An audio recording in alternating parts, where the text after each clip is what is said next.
后来这个疫情稳定，加上5倍悬的加持，国庆连假中部的旅游景点人是有够多。像这个南投的清境农场，伫国庆日这天入园的人数创今年的新高，来到8100人。啊，同款伫个南投，伫个鹿谷乡的银城造林区，迄个树叶啊，当咧翻金黄色的，人嘛是有够多。这个美景带来就亲像游戏、探食蛇迄种的看无尽邦的车条，嘛互在地人要回家，或者是要出门，拢真困扰。自天顶对下骹看，有几啊台车对山路咧行，都拿电动游戏探食蛇共款。汽车搭伫白线停甲真满，都拿甲车路当作停车场，汽车真歹小闪，塌甲规个拢是。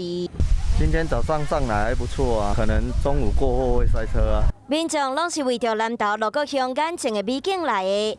银庆zon那区拄好咧换季，叶啊嘛自原本青色的外表变作金黄色的美景。光是国庆这几天人真的爆多的，那到这边的游玩的品质也不会很好。国庆连假真侪民众拢上山，唯一连外道路又弯巷，搁下搁弯搁塞车，互在地人真困扰。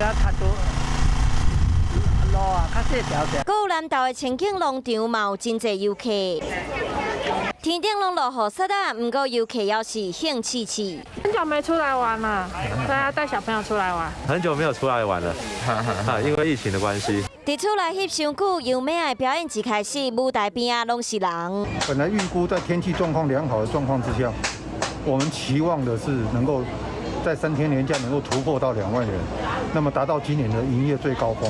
伫国庆这天，清境农场有8100多人，已经超过今年入园人数的新高。原本农场估计3天的连假来农场的人数会使超过2万人，不过因为风台外围环流的影响，今仔日透早山区的雨落甲较大，人和车拢有减少，要上山的民众要是爱加注意。